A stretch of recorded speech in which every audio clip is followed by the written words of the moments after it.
Hey there! So today we are going to be discussing a very interesting topic, the superpowers of maths. So what does this a to the superpower b mean? So we are going to be defining a with a superscript to the left of a to be a to the a dot dot dot, and this tower length is of b. So this is similar to how we define a to the power b to be a times a dot dot dot, and this length, the length of this chain is b. So this is something similar, and this is a to the superpower b. So maybe I'll draw an equal to sign like this. So this is how we define a to the superpower b, and I know that this only holds when b is an integer, and more specifically it's a positive integer, because otherwise it doesn't make sense to say a times a so on b times, or a to the power a so on b times. But we'll just keep it simple and we'll assume a and b, not necessarily a, but b is a positive integer. So in that case we can say that this is true. And now we'll come to notation. So usually this is the notation that is used for a to the superpower b, but I'll be using a different notation, and that is a arrow b. And the reason why I'm using this notation is because over here you're putting the superpower to the left. So if I'm writing something over here and then I want to put a to the superpower b, I write a, and then I remember that I want to put the superpower, so I have to put it to the left, but I've already written stuff to the left, so it gets cluttered. So that's why I'll be using this notation, because you're writing from left to right. So actually this notation has some other meaning, but for now let's assume that this notation is the superpower notation. So I'll define this notation to be equal to a to the superpower b. So now let's get started. So we are going to be discussing some really interesting stuff. Let's get started. So first of all, we'll be looking at the inverse of a to the superpower b. So we know that a to the superpower b, let's say it's equal to c. So now we define the superlog. So usually people write the superlog as slog, slog base a of c is equal to b, but I'll be dropping this o out because I want to stick to 3 letters. Doesn't really matter, I mean notation hardly matters. So slg of a, slg of c base a is equal to b. This is how we define the slog. So, and this is a double implication relation, because if a to the superpower b is equal to c, then slg base a of c is equal to b. And similarly, if slg base a of c is equal to b, then that implies a to the superpower b is equal to c. And this is analogous to a to the power b equals c if and only if log base a of c is equal to b. So once again, if you aren't sure where this is coming from, it is analogical to this. So throughout the video we'll be making analogies to exponentiation, because we are very pretty familiar with exponentiation.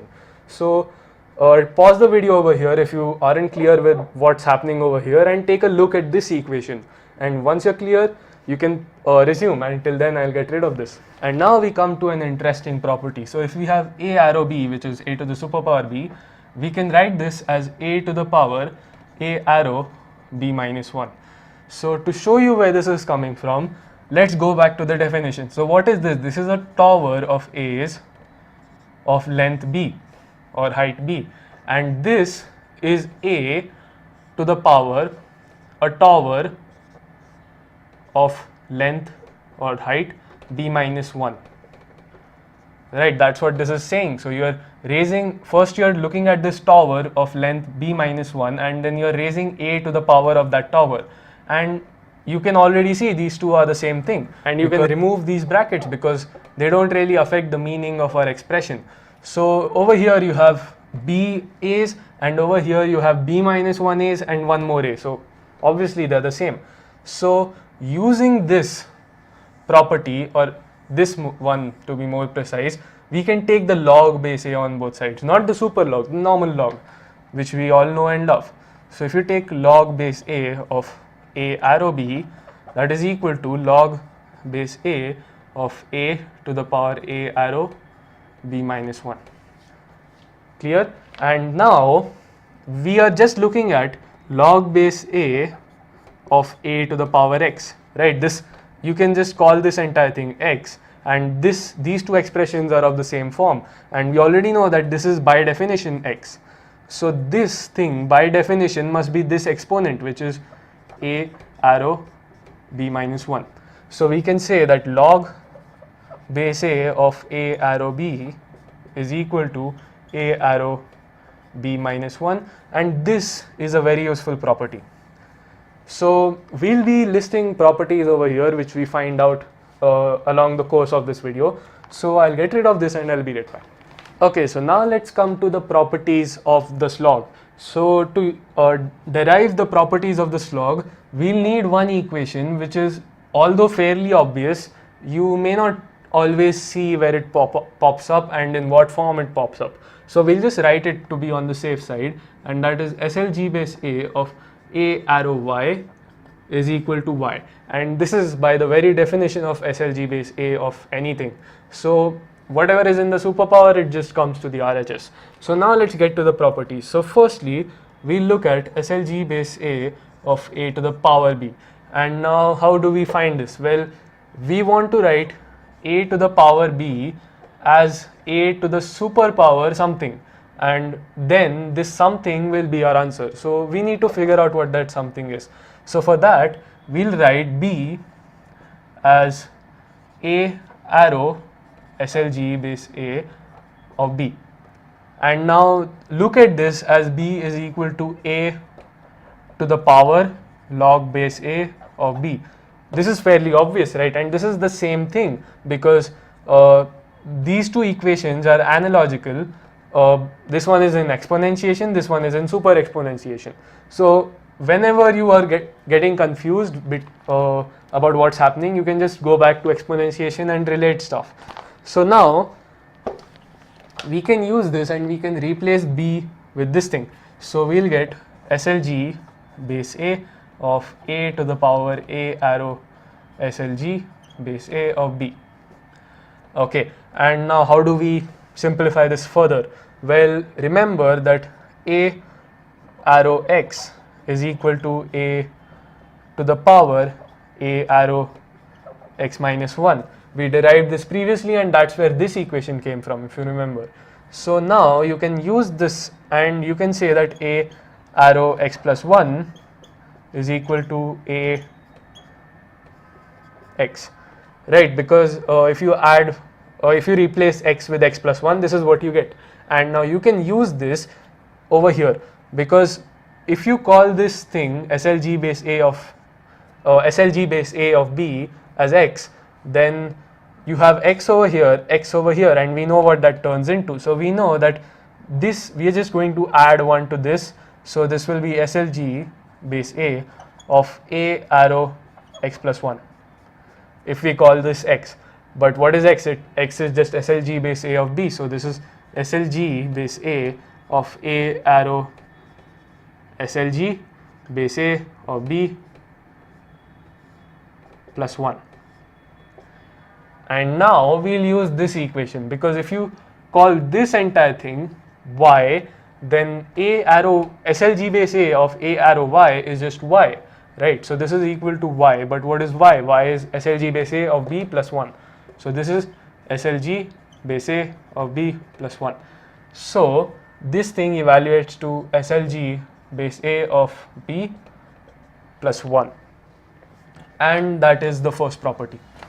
So now let's make this property a bit more general. So now let's have SLG base A of b to the power c. So previously we had a in the base of the exponent, but now we have the base as some other number. So this is slightly tougher. So let's figure out what this comes out to be.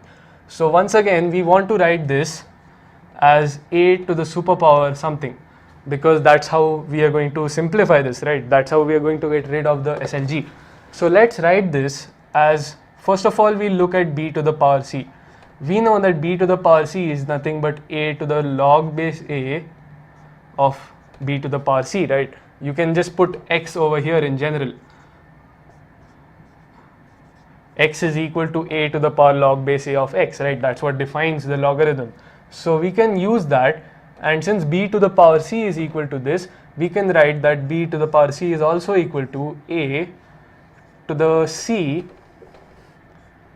times log base a of b, right? Now this is because you can take the exponent outside the logarithm and multiply the logarithm by it. So using this equation, we can write this thing as SLG base a of a to the power c times log base a of b. And now we have an equation of an expression of the form SLG base a of a to the power x, right? And we already know what that evaluates to. If you just replace b with x over here, we can use that property over here, and we know that this must evaluate to SLG base a of x plus 1, looking at this equation. But what is x? X is c times log base a of b. So this is SLG base a of c times log base a of b plus 1. And this is our second property. So, and now let's come to our final property, and that property is has to do with SLG base a of bc. So SLG base a of a product.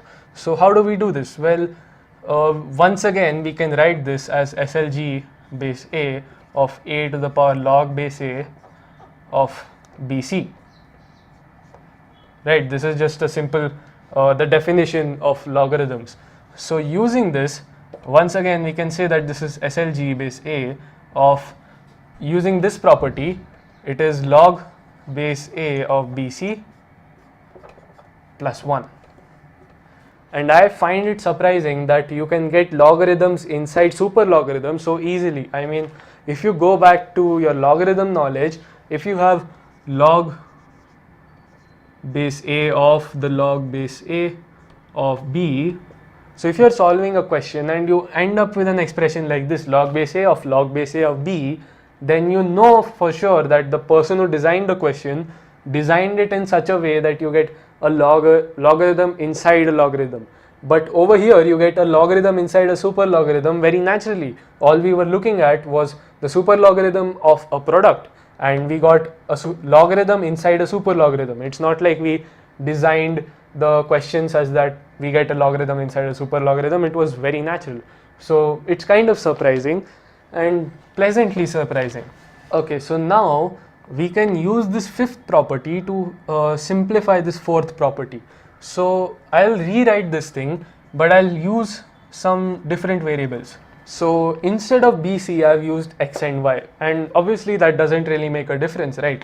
But if you look at this and you look at this thing in particular, SLG base A of C times log base A of B, you can simplify it, because if you let X equal C and Y equal log base A of B, then you can use this property and you can simplify it. So this will be equal to SLG base A of log base A of XY. So log base A of X is C times Y is log base A of B. So you'll have log base A of B, and that entire thing plus 1. So this thing turns out to be this. So pardon my arrow, it's kind of messed up, but anyway, so now you get a super logarithm, a logarithm inside a logarithm inside a super logarithm. And once again we got it very naturally. It's not like we were on the hunt for a logarithm inside a super logarithm and we finally found it. We were looking at some natural questions and we just came across a logarithm inside a super logarithm, and you can imagine how slowly this grows, because the super logarithm as it is a very slow grower. So to show you what I mean by that, consider 2 to the superpower 5. So this is, if you're more familiar with the arrow notation, this is just 2 arrow 5, and by definition this is 2 2 2, so these are 3 and 2 more, and now these are 4, so you have 2 to the 4, which is 16, and then you have 2 to the 16, But what is 2 to the 16? 2 to the 16 is 2 to the 10 into 2 to the 6, and 2 to the 6 is 64. This is 1024. So this is 2 to the 1024 into 64. So 2 to the superpower 5 is this humongous number, and this is like 2 to the power 64,000 but bigger. So you can imagine how quickly superpowers grow, and super logarithms are the inverses of superpowers. So that means that if superpowers grow so fast, then super logarithms will grow very slow. So like once you get to this humongous number, you will finally get SLG base 2 of this humongous number is equal to 5. So you can imagine if you put x is equal to this humongous number, you're getting a value of 5. So you can see how slowly this grows, and you can plug into a calculator what 2 to the 2.01 to the superpower 4 is, and what 2 to the superpower 4 is, and you can see the difference. So these are the equations you get for superpowers and super logarithms. So the reason I was so excited about these superpowers and super logarithms is because it's a new way to challenge your brain to develop problem solving skills, because you're not used to super logarithms and superpowers. You're used to the properties of exponentiation and multiplication and addition, and everything is commutative over there except for exponentiation. Of course, you can write AB as BA, and you can write AB whole to the power C as A to the BC, which actually doesn't work over here.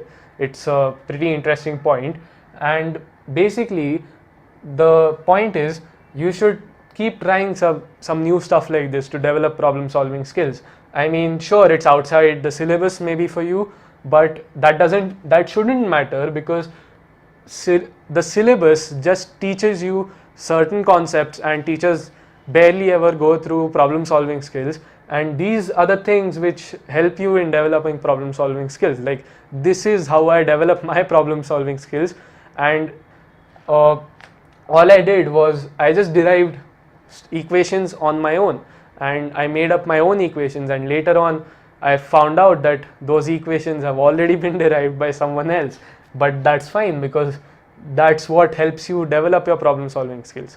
So I hope you enjoyed this, and if you think you understood everything, try taking a pen and paper and try deriving all this on your own without watching the video again. And thank you for watching.